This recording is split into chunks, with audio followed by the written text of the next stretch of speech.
O nosso objetivo aqui hoje, naturalmente, podíamos, como todos já comentámos, falar de várias coisas. Nós viemos focados mesmo em 3 objetivos principais.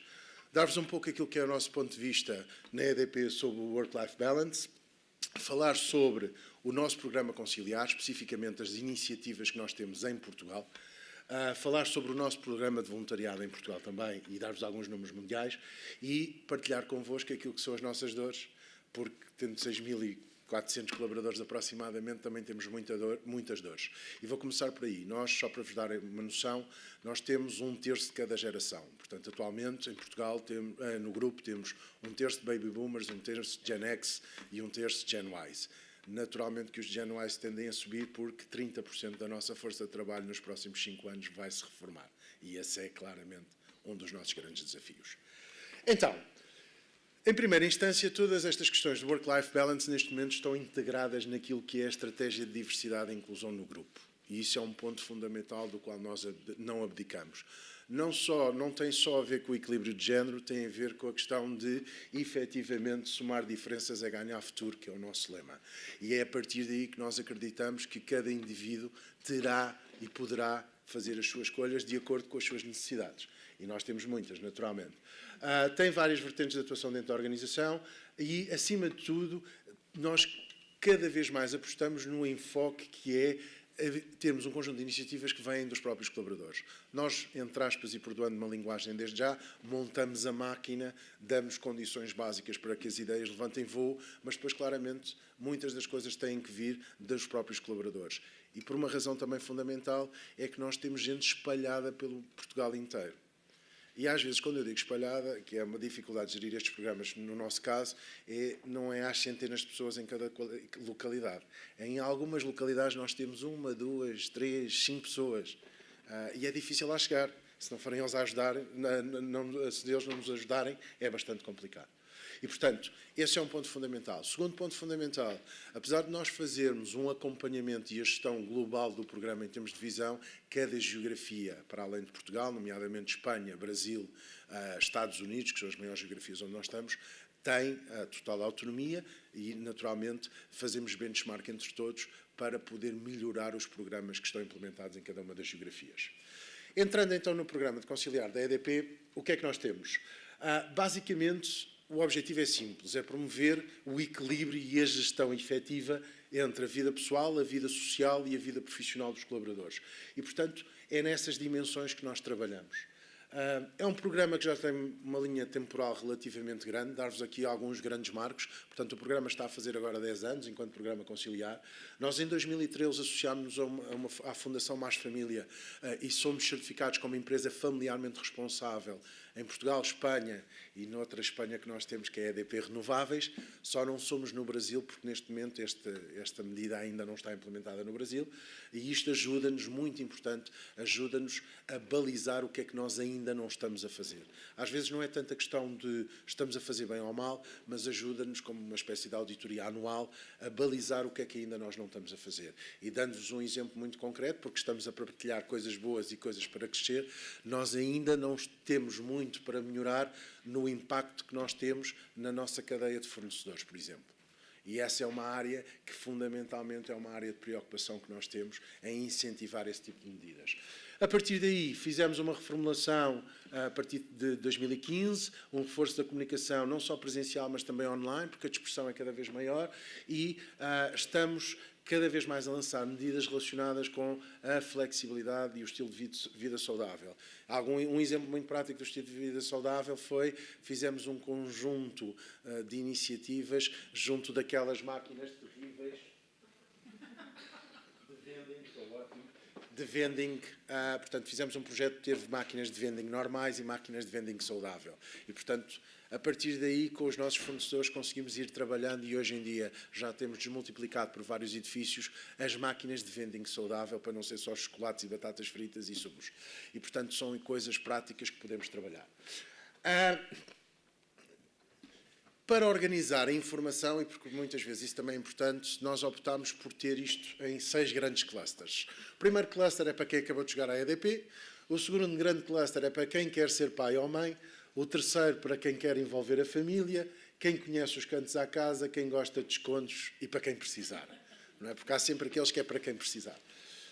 Dando-vos alguns highlights, não vou correr tudo.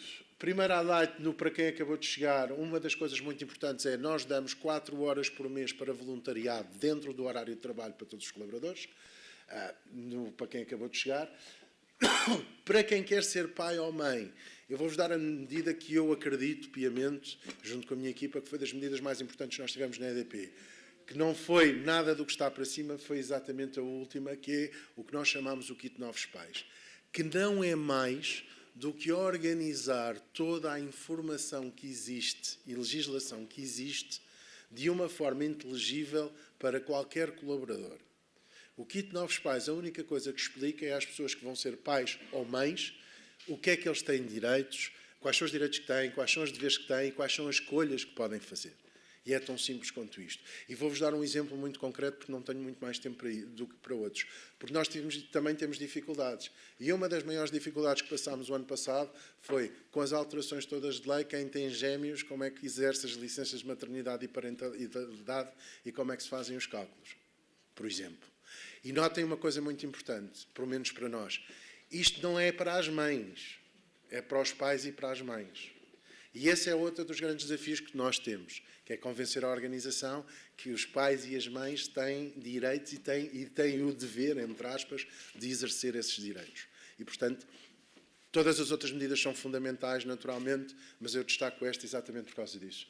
Bom, depois, no que diz respeito ao para quem quer envolver a família, nós tínhamos um conjunto de iniciativas para os pais e colaboradores e outras para os filhos. Cada vez mais temos, como por exemplo, as rotas com energia, que são visitas às nossas barragens e aos nossos edifícios. E o ano passado fizemos outro shifting, acabámos com as rotas para os filhos e com as rotas para os pais e passámos a ter rotas para as famílias ou amigos. Portanto, qualquer colaborador pode levar o filho, o neto, a neta, o amigo e viaja com essas pessoas. E são coisas altamente valorizadas. Em termos dos descontos, é uma plataforma que nós temos, que funciona em várias maneiras, portanto, nós alicerçamos isto num parceiro, temos descontos para montes de iniciativas e os colaboradores podem trazer protocolos. E volta à questão da dispersão geográfica, que é nós potencializamos qualquer protocolo que queiram fazer através de uma plataforma digital e isto fica registrado. Depois, o trabalho à distância é outro dos temas que nós temos vindo a trabalhar. Nós damos 4 horas por mês para assuntos pessoais fora deste programa, mas o trabalho à distância e trabalhar a partir de casa é cada vez uma questão mais importante na nossa organização. Sendo certo que nós temos um dilema, se quiserem, um pouco como se referia há pouco no McDonald's, que é a questão de nós temos um conjunto elevado de postos de trabalho que as pessoas não podem trabalhar a partir de casa. E, portanto, gerir este balanceamento é sempre um desafio. Alguns números, porque também são sempre importantes. Portanto, nós atualmente temos 18 medidas, visitamos regularmente as várias localizações que nós temos. O ano passado visitámos 14. Temos 1.600 pessoas diretamente impactadas dos nossos colaboradores. Na parte dos descontos temos 4.200 pessoas ativas na plataforma e atualmente a taxa de satisfação e de adequação das medidas ao perfil de cada uma das pessoas são os números que ali têm. Entrando rapidamente no programa de voluntariado. Porquê é que eu trouxe o programa de voluntariado? Porque aqui, na nossa opinião, nós conjugamos também 3 dimensões da pessoa. O seu horário de trabalho, a sua profissão, a sua pessoa enquanto crescimento e desenvolvimento pessoal e as comunidades onde nós estamos envolvidos. Nós olhamos para este programa como um programa que claramente potencia o talento e as competências das pessoas, multiplica pelo aquilo que nos dizem, como é óbvio, naturalmente, o propósito e o sentido daquilo que nós fazemos e contribui ativamente para aquilo que nós temos de impacto nas nossas comunidades. É um programa que nós já temos há alguns anos, portanto começámos em 2011, está presente em todas as geografias. Para perceberem o impacto disto, nós temos cerca de 40.000 horas em Portugal, no mundo, desculpem, e como podem ver, 24.000 horas dessas são em horário laboral. Portanto, é uma aposta muito clara. E uma das coisas que nós temos vindo a apoiar, e eu não vou aqui divulgar projetos que temos feito, mas temos apostado muito em que parte do horário de trabalho das pessoas seja feito em voluntariado de competências. Porque acreditamos claramente que ponto número 1, serve para as pessoas crescerem, serve para elas se desenvolverem, em estruturas, os 10 minutos já acabaram, como podem ouvir, portanto estou mesmo a acabar, em estruturas que são muito hierarquizadas ainda, como a nossa, é uma maneira de pôr pessoas a desenvolver projetos, pôr pessoas a liderar projetos, fora também às vezes daquilo que é a cultura que nós ainda estamos a trabalhar. Desafios atuais do programa, último slide. Basicamente eu trouxe aqui 3 temas, já foram falados hoje, e eu estava com medo que logo ao princípio me fossem estragar este slide, mas não, correu perfeitamente bem. Basicamente o primeiro grande desafio é o escritório do futuro, não é? Porque o futuro basicamente diz que não há escritório. E isso não é um desafio em termos espaciais, é um desafio em termos de liderança, porque a maior parte dos nossos líderes não foram treinados para este paradigma. E esse é um dos grandes temas, por exemplo, numa organização como a nossa, que é, não fomos treinados, nós não nascemos nisso. Os primeiros nativos digitais estão a entrar agora. Eles sim sabem o que é isto de não ter escritório. Não é? São os nómadas digitais. Nós não sabíamos isto e, portanto, este é um grande desafio. O segundo desafio é as modalidades de contribuição, que é, falou-se aqui há bocado do trabalho em part-time, do trabalho de ter turnos, etc. Mas há pessoas que se calhar só querem trabalhar 4 horas por semana, ou se calhar só querem trabalhar 8 horas por semana. E os nossos coletivos e as nossas organizações laborais não estão preparadas para isto. A nossa legislação também não está preparada para isto. E este é claramente um tema crítico. Não é? Como é que nós vamos gerir trabalho com estas dimensões de há pessoas que só querem trabalhar meio tempo, há pessoas que só querem trabalhar 2 dias por semana. E isso ser possível. Há pessoas que não querem ter um empregador, que é o ponto mais crítico, mas querem trabalhar para nós, mas não querem ser nossos colaboradores. Não é? E esse é outro dos desafios que nós estamos a endereçar e que não temos respostas muito claras ainda para vos dar também, porque senão estaríamos a dar. Por último, é a questão do direito à desconexão. Eu não acredito no direito à desconexão, digo já, e trabalhei na Volkswagen também, by the way, quando eles implementaram aquilo. Eu não acredito no direito à desconexão, acredito no respeito pelas outras pessoas.